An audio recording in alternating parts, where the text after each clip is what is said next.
Hello friends and welcome to the Exams Made Simple. We are back again with the Hindu Complete Newspaper Analysis for 29th of July 2025. 29 जुलाई 2025 का the Hindu newspaper analysis देखेंगे।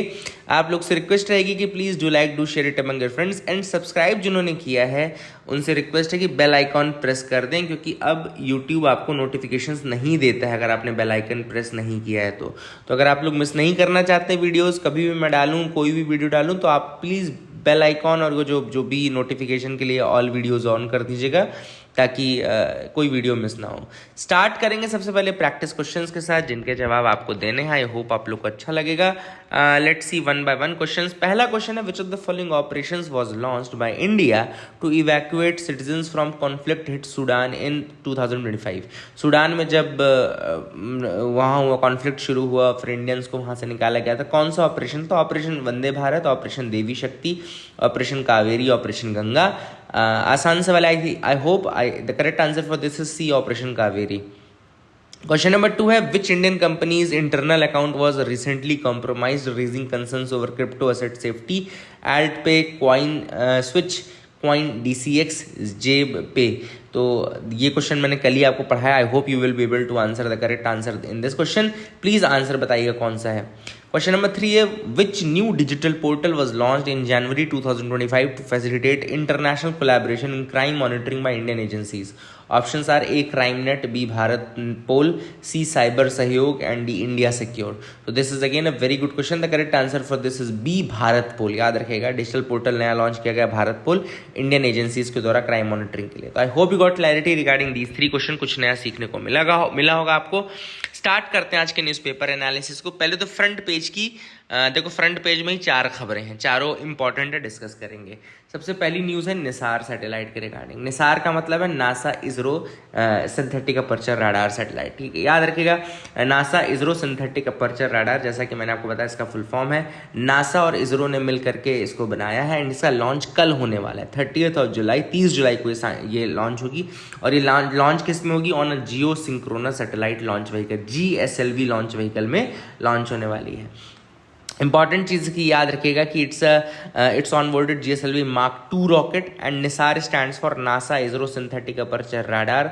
Joint mission है sophisticated earth observation satellite. याद रखिएगा, निसार एक earth observation satellite के रूप में जा रही है अर्थ के ऑब्जर्वेशन के लिए।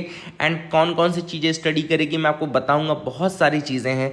It will study the changes on the earth surface in fine details. Earth surface में जितने भी चेंजेस हो रहे हैं उनको बहुत अच्छे से पढ़ेगी ये। कौन कौन सी चीज़ें? अर्थक्वेक की स्टडी होगी, वोल्केनो की स्टडी होगी, इकोसिस्टम की स्टडी होगी, आइस शीट्स की स्टडी होगी, फार्मलैंड्स की स्टडी होगी, फ्लड लैंडस्लाइड्स की स्टडी होगी। तो मतलब आप सारे ये तो याद रखिएगा। इसके अलावा ये डुअल बैंड में काम करेगा, जिसमें मैंने आपको बताया था कि S और L बैंड दोनों यूज़ होने वाले हैं, S बैंड और L बैंड यूज़ होने वाले हैं। एंड आपको थोड़ा सा मुझे कमेंट सेक्शन में अगर आप बता दें कि कौन सा बैंड कौन प्रोवाइड कर रहा है, नासा कौन सा बैंड दे रहा है और इंडिया कौन सा बैंड दे रहा है, इसरो। ठीक है, तो that will be a good thing. And it is the first major earth observation mission with a dual band radar. Dual band radar का यूज़ करके बहुत ही इंपॉर्टेंट ये एक मिशन है। एंड ये डुअल बैंड राडार के कारण it will allow to observe the changes more precisely than any other satellite. Dual band है इसलिए ज़्यादा प्रिसाइसली ये चेंजेस को स्टडी कर सकता है। अब जैसे कैसे आप बोलेंगे सर कैसे ज़्यादा प्रिसाइसली, तो मैं आपको बताऊँ, जैसे क्लाउड्स के थ्रू, स्मोक के थ्रू और थिक वेजिटेशन है उसके बाद भी ये एनालिसिस कर सकता है, अर्थ ऑब्जर्वेशन कर सकता है। अगर क्लाउड होगा, अगर सपोज करो क्लाउड होता है या फिर आप सपोज करो स्मोक होता है या वेजिटेशन कवर कहीं बहुत ज़्यादा है तो भी ये स्टडी कर सकता है। And it can do at both day and night, है ना, in all weather conditions. So that is the beauty of this Nisar, है ना। I hope you got clarity. इसके अलावा it will observe the Earth's land and ice covered surfaces globally with 12-day regularity on ascending and descending passes, and it will sample Earth on average every 6 days और 3 साल तक ये बिल्कुल ऐसा करता रहेगा। तो I hope you got clarity regarding this NASA ISRO synthetic aperture radar. जितनी चीज़ें मैं बता सकता था मैंने आपको बता दी हैं। आगे मूव करते हैं। सेकंड न्यूज़ जो है वो है focus on inclusion not exclusion. अब यहाँ पे आप सबको पता होगा कि इलेक्शन कमीशन ऑफ इंडिया एक एक्सरसाइज कर रहा है जिसको हम बोलते हैं special intensive revision. Special intensive revision कहाँ चल रहा है? ये वोटर लिस्ट का चल रहा है बिहार में, है ना। बिहार इलेक्शन के पहले वोटर लिस्ट का रिवीजन चल रहा है, ठीक है ना। अब ठीक है, कल भी एक एडिटोरियल आया था जिसमें कहा था भाई आर्टिकल 324 के अंतर्गत ये ड्यूटी है इलेक्शन कमीशन ऑफ इंडिया की कि वो इलेक्टोरल रोल्स को फ्री फ्रॉम एनी बायस रखे, फ्री फ्रॉम एनी फर्जी वोटर्स रखे।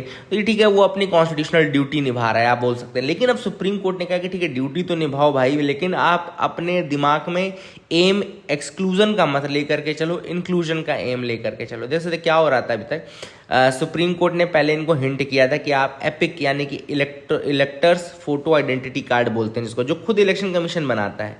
इलेक्टर्स फोटो आइडेंटिटी कार्ड, आप लोग का भी एपिक कार्ड बना होगा, तो वो खुद इलेक्शन कमीशन ही बनाता है। और दूसरा आधार कार्ड तो सबका बना ही है।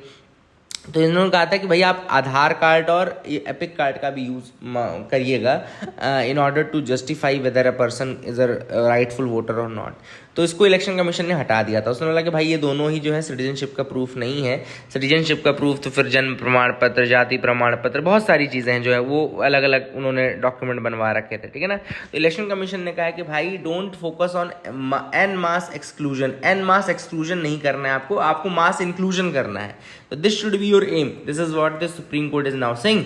But Election Commission continue to resist the court suggestion saying Aadhaar, EPIC and ration card could be forged easily. उनका ये कहना है कि भैया ration card, Aadhaar card, EPIC card ये बहुत ही आसानी से फोर्जिंग हो जाती है इनकी। भैया सुप्रीम कोर्ट ने बहुत अच्छा जवाब दिया। उन्होंने कहा कि भाई any document on the earth can be forged. See the supreme courts argument, any document on the earth can be forged. आप बताओ कौन सा डॉक्यूमेंट फोर्ज नहीं हो सकता है ना। And may be 1 epic in 1000 may not be genuine. तो उन्होंने कहा कि हाँ हो सकता है 1 out of every 1000 epic card is not genuine, 1 out of every 1000 Aadhaar card is not genuine. तो ये हम केस बाय केस बेसिस पे डील कर सकते हैं ना। वी डोंट नीड टू मतलब इस एक व्यक्ति के लिए हम 1000 लोग को परेशानी में ना डालें। This is what the supreme Court is saying. I hope you got clarity. उन्होंने कहा, ये भी कहा कि एपिक कार्ड तो आप खुद ही जनरेट करते हो, है ना, और आधार कार्ड भी जनरेट करने के लिए बायोमेट्रिक और फलाना ढिमकाना लग ही रहा है। तो why are you hampering on all these thing, ये ऐसा ऐसा है ना। तो this is what the Supreme Court has said to the Election Commission. Now let's see क्या वो कैसे करते हैं। Now the next news is teenager Divya outlasts Humpy, emerges India's first women World Cup winner. Now this is a very big news. Divya Deshmukh, and she has won women's chess World Cup in Batumi, Georgia. तो या पहले तो आपको 2 facts में याद रखने हैं। एक तो ये कि ये वर्ल्ड कप कहाँ हो रहा था, विमेंस चेस वर्ल्ड कप, ये हो रहा था बाटुमी में। And Batumi is a place which is in Georgia. Batumi is in Georgia. And ये कौन विनर रहे इंडिया से? Divya Deshmukh. She is the first, I think first women world cup winner, है ना। तो याद रखिएगा, यहाँ पे लिखा होगा Indian chess recorded yet another great moment. Divya Deshmukh won the women's world cup in Batumi and the 19-year-old defeated fellow Indian Koneru Hampi. Koneru Humpy बहुत बड़ी चेस प्लेयर है इंडिया की। And 19-year-old has defeated the Koneru Humpy. And याद रखिएगा, I hope you got clarity regarding that as well. And by winning the World Cup, one of the biggest events organized by the World Chess Governing, Divya has achieved another significant milestone. She became India's 88th Grandmaster. याद रखिएगा, India की 88th Grandmaster and only the 4th Indian woman after Humpy, D. Harika, R. Vaishali to get this coveted title. तो India की 88th grand master है, लेकिन women में चौथी है, जिसमें पहली कोनेरू हम्पी ही थी, डी हरिका सेकंड है, आर वैशाली थर्ड है एंड दिव्या देशमुख फोर्थ है, ठीक है ना। That is a thing which is important, काफ़ी इंपॉर्टेंट आपको याद रखना है। एंड बाकी इनके फैक्ट्स और भी हैं जो भी वो हम आपको बता देंगे, लास्ट में आया है स्पोर्ट्स पेज में, तो आप याद रखिएगा। IIP growth slows down to 10-month low of 1.5% in June. तो यहाँ पे IIP यानी इंडेक्स ऑफ इंडस्ट्रियल प्रोडक्शन। अच्छा, पहले तो आपको याद रखना है कि इंडेक्स ऑफ इंडस्ट्रियल प्रोडक्शन जो है वो 1950 से 1950 से कैलकुलेट हो रहा है, 1950 से कैलकुलेट हो रहा है। पहले इसको CSO कैलकुलेट करता था एंड ये मंथली बेसिस पे कैलकुलेट होता है। It is calculated on a पर मंथली बेसिस। CSO करता था, बाद में CSO मर्ज हो गया किसके साथ? NSO के साथ। तो अब इसको कौन कैलकुलेट करता है? NSO कैलकुलेट करता है, ठीक है। इतनी काफ़ी रहेगी, इतनी फैक्चुअल चीज़ें, आगे देख लो। IIP एक इंडिकेटर है जो कि मेजर करता है change in the volume of production of industrial products, ठीक है ना। इंडस्ट्रियल प्रोडक्ट्स के प्रोडक्शन को मेजर करता है and is compiled and published monthly by National Statistical Office which is under the Ministry of Statistics and Programme Implementation. It's a composite indicator जिसके अंदर बहुत सारे ब्रॉड सेक्टर जैसे कि माइनिंग, मैन्युफैक्चरिंग, इलेक्ट्रिसिटी, ये 3 अलग अलग इसमें होते हैं। इसके अलावा इसके अंदर जो आपका बेस ईयर है वो 2011-12 है, याद रखिएगा बेस ईयर 2011-12 है। सिग्निफिकेंस आपको पता ही है कि इसको बहुत यूज़ किया जाता है फॉर अंडरस्टैंडिंग की प्रोडक्शन कैसा हो रहा है, मैन्युफैक्चरिंग कैसी हो रही है, ठीक है ना। एंड इसमें 40.27% जो वेटेज है वो किसका वेटेज है, IIP यानी इंडेक्स ऑफ इंडस्ट्रियल प्रोडक्शन का वेटेज है। एंड इसमें 8 कोर सेक्टर्स जो हैं वो हैं in their decreasing order. Refinery product सबसे ज़्यादा वेटेज रखता है, इलेक्ट्रिसिटी दूसरे नंबर पे, स्टील तीसरे नंबर पे, कोल चौथे नंबर पे, क्रूड ऑयल 5वें नंबर पे, नेचुरल गैस 6वें नंबर पे, सीमेंट 7वें नंबर पे और फर्टिलाइजर लास्ट है 8वें नंबर पे। तो ये कोर सेक्टर्स और उनके वेटेज का डिक्रीजिंग ऑर्डर है। I hope you got clarity. इसको दोबारा सुन लीजिएगा, काफ़ी इंपॉर्टेंट है, क्वेश्चन कहीं ना कहीं आता ही है, ठीक है।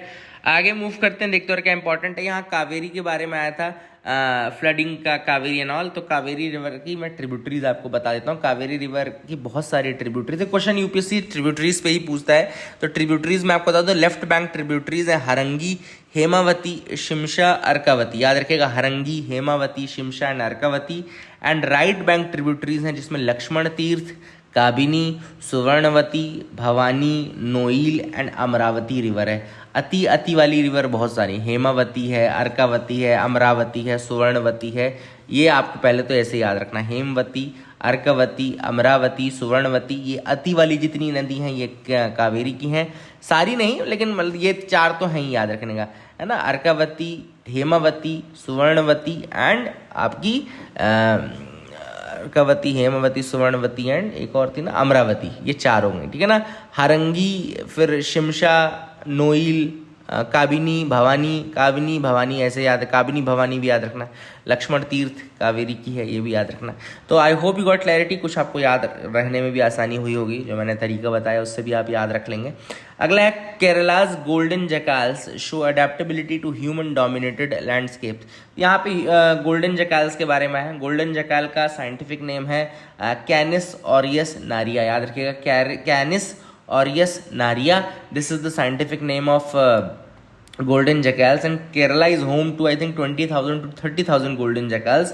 और इसमें यह पता लगा है कि जो प्रोटेक्टेड एरियाज है वहाँ पे केवल 2% साइटिंग ही गोल्डन जैकाल्स की होती है। मैक्सिमम इनकी जो साइटिंग होती है ना वो अर्बन एरियाज में, रूरल लैंडस्केप्स में, ऐसी जगहों पे होती है। अर्बन एरियाज में, रूरल लैंडस्केप्स में होती है एंड कोकोनट ग्रुप्स में बहुत ज़्यादा होती है। तो इसका मतलब है कि they have adapted to the human settlements और एंथ्रोपोजेनिक डिस्टर्ब्ड जो रीजन्स है, मतलब कि एंथ्रोपोजेनिक डिस्टर्ब मतलब कि जहाँ ह्यूमन बींग्स का हो चुका है काफ़ी, वो वहाँ पर ये ज़्यादा रहना पसंद करते हैं। They have adapted to those regions. But इससे कुछ कंसर्न्स भी आ जाते हैं। कंसर्न्स जैसे कि increase of the rabies cases, जो रेबीज़ केसेस बढ़ रहे हैं वो, that is the first. Second है कि इनका reliance on the organic waste पे इनकी डिपेंडेंसी जो है वो काफ़ी ज़्यादा बढ़ जाती है। एंथ्रोपोजेनिक वेस्ट पे डिपेंडेंट हो जाते हैं ये golden jackals and all. So all these things are hampering the environment and man animal conflict भी शुरू हो जाता है because of rabies and all. तो I hope you got clarity regarding that. आगे मूव करते हैं, देखते हैं और क्या इंपॉर्टेंट न्यूज़ आर्टिकल हैं जिनके बारे में हमको डिस्कस करना है। यहाँ पे है निसार सैटेलाइट, मैंने ऑलरेडी आपको बता दिया है, आपको दिख रहा होगा। ये लॉन्च होगा श्रीहरिकोटा से, लॉन्च होने वाला है श्रीहरिकोटा से, है ना। लॉन्च फ्रॉम श्रीहरिकोटा, आप देख सकते हैं ये सारी चीज़ें इसमें चेक हो चुकी हैं। वेट है 2392 kilogram. The satellite is weighing 2392 kilogram and it will be the first satellite to observe earth with a dual frequency synthetic aperture radar. NASA का एल बैंड है एंड इसरो का एस बैंड है, याद रखिएगा। नासा का ये, अच्छा मैंने क्वेश्चन पूछा था आपसे, नासा का एल बैंड है एंड इसरो का एस बैंड है, तो मिला लो कि आप लोगों ने सही बताया कि नहीं बताया। And 12 metre unfurlable mesh reflector antenna integrated with ISRO's modified 13 K satellite I3 के सैटेलाइट बस, ठीक है ना। याद रखिएगा। I hope you got clarity regarding that as well. बहुत अच्छी चीज़ें हैं इसमें, देख लेना। बाकी मैंने आपको सब बता दिया, ऐसा नहीं ऊपर मैंने सब बता दिया क्या क्या इसके फंक्शंस हैं क्या नहीं है। एल बैंड एस बैंड बताना तो वो बता दिया। नासा का एल बैंड है और इसरो का एस बैंड है, ठीक है ना। आगे मूव करते हैं, देखते हैं और क्या इंपॉर्टेंट न्यूज आर्टिकल है। एडिटोरियल पार्ट में हम डिस्कस करेंगे the medical boundaries for Ayush practitioners. Now very very good article भैया, हेल्थ के लिए बहुत इंपॉर्टेंट आर्टिकल है ये। डिबेट यहाँ पे चल रहा है कि भैया आयुर्वेद और यूनानी के जो प्रैक्टिशनर्स हैं, न केवल आयुर्वेद यूनानी के बल्कि ये जो आयुष सिस्टम है उनके सारे ही कहना चाहिए जो प्रैक्टिशनर्स हैं, what are they legally allowed to perform, what medical practices are they legally allowed to perform, and this is a very important health question also, it's a very important health implication as well. Historical context की बात करें तो Bhore committee थी 1946 की which recommended focus on evidence based modern medicine downplaying the traditional system, ठीक है ना। तो भोरे कमेटी ने तो भैया कहा था कि एविडेंस बेस्ड जो मॉडर्न मेडिसिन है उस पर फोकस करो, ये ट्रेडिशनल सिस्टम के चक्कर में मत पड़ो, ठीक है। हालांकि प्रैक्टिशनर्स से प्रोटेस्ट किया और 1948 committee on indigenous system on medicine बनी। उन्होंने बोला भाई हम हिंदू नेशनलिस्ट रेटोरिक है हमारा कि हम आयुर्वेद को प्रमोट करेंगे। फिर 1970 में Indira Gandhi government passes the Indian medicine centre council act to regulate Ayurveda Siddha and Unani, and 2020 में फिर national commission for Indian system of medicine act आ गया, फिर आयुष सिस्टम बन गया, आयुष मिनिस्ट्री बन गई, बहुत सारी चीज़ें बन गई। Medical curriculum and conceptual clash की पहले बात करें तो आयुर्वेद का जो सिलेबस है combines spiritual and philosophical concept जैसे कि दोष, प्रकृति, जीवात्मा, ऐसे कंसेप्ट्स को लेकर के चलता है ना। हालांकि मॉडर्न एनाटॉमी और फिजियोलॉजी को भी ध्यान में रखा जाता है, but spiritual and philosophical context भी है। अब जो कि ये दोनों ही जो सिस्टम है ये दोनों इनकम्पैटिबल है, ऑब्वियसली बात है, दोनों कंपैटिबल तो नहीं। एक आप स्पिरिचुअल की बात करते हो, एक आप मॉडर्न एनाटॉमी की बात करते हो, तो जब ये इनकम्पैटिबल हो जाते हैं तो फिर ये इंटीग्रेटिव मेडिसिन कैसे बना पाएंगे, कंसेप्चुअली फ्लॉड है वो कंसेप्ट, ठीक है ना। इसके अलावा ऑथर ने पॉइंट ऑफ फ्रिक्शन भी बताया, जैसे कि आयुर्वेद के जो डॉक्टर्स हैं वो चाहते हैं कि उनके पास right to prescribe modern allopathic medicine भी रहे including the antibiotics. Now can this be done, this a very big question. Rule 2EE जो है ड्रग्स एंड कॉस्मेटिक्स रूल 1945 का, it allows the states to declare certain practitioners as eligible to prescribe modern medicine. Drug and cosmetics rules का 1945 का जो point है वो allow करता है स्टेट्स को कि वो डिक्लेयर कर सकते हैं कुछ प्रैक्टिशनर्स को to be eligible to prescribe modern medicine, है ना। सुप्रीम कोर्ट की बहुत सारी रूलिंग थी, स्पेशली मुख्तियार चंद केस 1998 की, उसमें उन्होंने कहा था कि Ayurveda practitioners can not prescribe modern medicine but still many states are permitting this. बहुत सारे स्टेट्स अभी भी इसको परमिट कर रहे हैं। Now this a very important thing to understand. आप समझिए कि हेल्थ कितने बड़े खतरे में कि अगर एक आयुर्वेदा का प्रैक्टिशनर एलोपैथिक ड्रग सजेस्ट करना शुरू कर दे तो, ठीक है ना। एंड इशू ये चल रहा है कि लिटिगेशंस आर कंटिन्यूइंग, है ना। कई बार पेशेंट्स ने आयुर्वेदा प्रैक्टिशनर्स को सू भी किया है, बिकॉज ऑब्वियसली बात है ना, उनको ये लगता था कि वो MBBS डॉक्टर है, बाद में पता चला वो BAMS प्रैक्टिशनर है। और एक सबसे बड़ा इशू कि आजकल हॉस्पिटल्स हायर कर रहे हैं BAMS प्रैक्टिशनर्स को एट लोअर पे टू सब्सटीट्यूट MBBS डॉक्टर्स। अब आप सोचो, जब ऑब्वियसली बात है स्टेट अलाउ करेगा तो कोई भी हॉस्पिटल भी बिजनेस ही है एक तरीके से, प्राइवेट हॉस्पिटल स्पेशली एक बिजनेस है, उसमें वो what they will do, they will hire BAMS practitioners and they will substitute the MBBS doctors, ठीक है ना। इसके अलावा 2020 का नोटिफिकेशन परमिट करता है Ayurvedic post graduates to perform 58 types of surgeries including gallbladder and appendix removal. ये भी बहुत सारे क्वेश्चंस रेज करता है, यूज ऑफ एनेस्थेटिक्स का, use of antibiotics, public health risk कितने ज्यादा है इसमें, and constitutionality of this notification अभी भी चैलेंज में है, ठीक है ना। सबसे इंपॉर्टेंट चीज कि इन्होंने क्या किया है, मेडिकल को भी हिंदू प्राइड और आयुर्वेदिक प्रैक्टिस को भी हिंदू प्राइड और नेशनलिज्म से जोड़ दिया। The problem is that they have connected this health issue which should have been a very intellectual, very academic type of issue. It is now connected to Hindu pride and it is connected now to the nationalism, है ना। तो वो चीज़ गलत है, आप इसका politicisation ना करें, आप हेल्थ के बारे में सोचें। That should be the primacy ये होनी चाहिए कि भाई हेल्थ के ऊपर क्या इम्पैक्ट पड़ेगा, इसके अलावा इकोनॉमी के ऊपर क्या इम्पैक्ट पड़ेगा, ठीक है ना। टैक्स पेयर जो पैसा दे रहा है उसको कैसी सुविधाएं आप प्रोवाइड कर रहे हो, ना कि ये कि आप भैया नेशनलिज्म है इसलिए आप आयुष को फॉलो करो, आप चुपचाप आयुर्वेदिक डॉक्टर के पास जाओ, यूनानी के पास जाओ, ठीक है आप जाओ, अगर आपको लगता है कि they are the better solutions आप जाओ, उसमें कोई दिक्कत नहीं है। लेकिन don't allow one stream of medicine to enter into और इंक्रोच इनटू अनदर। भाई मैं ये भी नहीं चाहूंगा कि एलोपैथिक वाला आयुर्वेदिक दवाई दे, तो मैं ये भी नहीं चाहूंगा कि आयुर्वेदिक वाला एलोपैथिक दवाई दे, और मैं ये बिल्कुल नहीं चाहूंगा कि होम्योपैथिक वाला मुझे एलोपैथिक। भाई जब आप होम्योपैथी की गोलियां लेने जाते हो ना, ठीक है, होम्योपैथी के पास भी मैं जाता हूँ कई बार आप भी जाते होंगे, लेकिन जब आप जाते हो अगर वो आपको पैरासीटामोल और ये लिखने लगे तो आप थोड़ी जाओगे उसके पास, है ना, और आपको ये भी लगेगा ना कि भाई एक्सपर्टीज थोड़ी है इसके पास। तो inter operability is not possible, जब तक आप उसकी पूरी स्टडी नहीं करते हो तब तक इंटर ऑपरेबिलिटी पॉसिबल नहीं है। That is the big thing which has been mentioned in this article. I hope you got clarity, आपको समझ में आ गया होगा। आगे मूव करते हैं। What is Maharashtra new security bill. अब ये महाराष्ट्र एक नया सिक्योरिटी बिल लेकर के है जिसका नाम है Maharashtra special public security bill, and it is aimed to curb unlawful activities of the left wing extremism, या फिर कहना चाहिए अर्बन नक्सलिज्म। अर्बन एरियाज में LWE को खत्म करना है, this is the big thing. Urban areas में लेफ्ट विंग एक्सट्रीमिस्ट ऑर्गेनाइजेशन को खत्म करना है। मेन इनका टारगेट है अर्बन नक्सलिज्म, और गवर्नमेंट ने कहा है कि 60 से ज्यादा ऐसी ऑर्गेनाइजेशंस हैं जो अर्बन नक्सलिज्म फैला रही हैं, ठीक ना, ठीक है। तो that is a big thing. Urban Naxalism जब आया था तभी से डिबेट में है। की ऑब्जेक्शंस जो है बिल में वो देख लेते हैं। पहली चीज तो कोई ड्यू प्रोसेस फॉलो नहीं की गई है। Government can declare any organisation illegal without any transparency. Unlimited ban लगा सकती है government. It allows indefinite ban on any organisation. State can withhold any information citing public interest. Definitions vague हैं, जैसे कि terms like illegal activity are ambiguous and broad. इसके अलावा limits judicial recourse for affected individuals और groups. Immunity to officials, full legal protection to the government officials which are acting in good faith.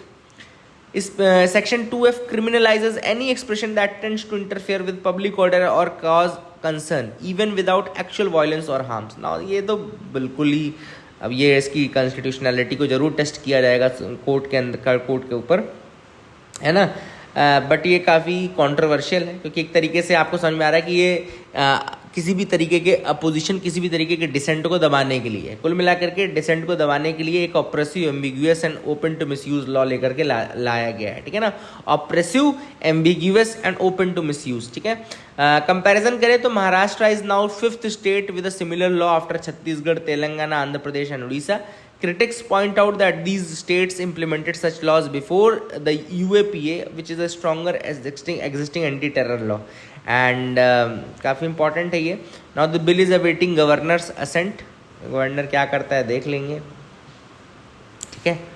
I hope you got clarity regarding that as well, आपको समझ में आ गया होगा। आगे move करते हैं, देखते हैं और क्या इंपॉर्टेंट न्यूज़ आर्टिकल है जिनके बारे में हमको डिस्कस करना है। यहाँ पे एक आर्टिकल आया था कि फेयर यूज़ को आप कैसे डिटरमाइन करोगे, स्पेशली जनरेटिव AI के केस में। देखो सिंपल सी बात है, फेयर यूज़ होता क्या है। फेयर यूज़ ये है कि मान लो कोई कंटेंट अवेलेबल है ना, अब आपने उस कंटेंट का यूज़ करके एक नया कंटेंट बना दिया, तो आपने कितना कैसे यूज़ किया कि भाई आप मतलब आप फेयरली यूज़ कर रहे हो। ऐसा नहीं हो कि आपने एक किताब में कोई चीज़ लिखी थी, फिर आपने वही चीज़ as it is copy paste करके उतार दी बिना किसी ट्रांसफॉर्मेशन के, और आपने बोला कि भैया मैं तो फेयर यूज़ कर रहा हूँ। नहीं, ऐसा नहीं होता है ना।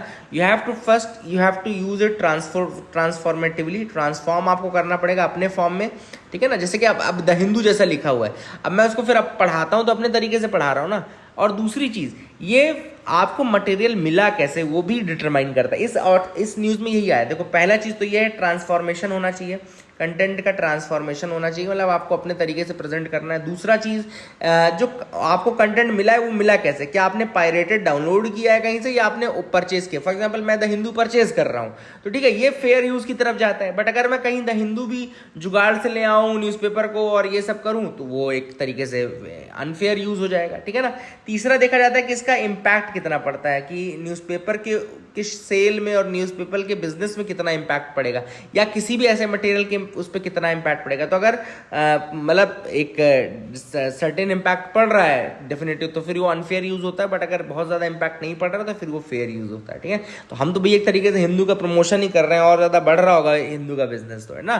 तो that is the big thing which is there. ये सारी चीज़ें यहाँ मेंशन की गई इस आर्टिकल में। I hope you got clarity regarding that as well. समझ में आ गया होगा। आगे मूव करते हैं। कुछ और है क्या यहाँ पे। थाईलैंड कंबोडिया ने सीज फायर के लिए एग्री कर लिया। कल मैंने आपको बताया था थाईलैंड कंबोडिया के बीच में इशू चल रहा है, सुइरेन नाम की जगह, स्पेशली सुइरेन जो थी वहाँ पे। तो I hope you got clarity regarding all these things, आपको समझ में आ गया होगा। आगे मूव करते हैं, देखते हैं कुछ और है क्या। ये दिव्या देशमुख के बारे में सारे फैक्ट्स यहाँ लिखे हैं। She became the first Indian women to win the chess world cup. She is the double gold medalist team and individual event दोनों at the Budapest Olympiad 2024. Second teenage Indian girl after Koneru Humpy to earn a Grandmaster title. Third winner of the World Cup after Alexandra Kosteniuk 2021. Alexandra Goryachkina ये 2023. And 19-year-old is now India's 88th Grandmaster, 44th woman to get a Grandmaster title, 4th Indian woman to become a Grandmaster after Koneru Humpy, D. Harika and R. Vaishali. So I hope you got clarity regarding all these things. That is it for the day. Keep loving us, keep sharing us and वो bell icon, bell icon press कर देना. I hope आप लोग को अच्छा लगा होगा. Keep liking us, keep sharing us.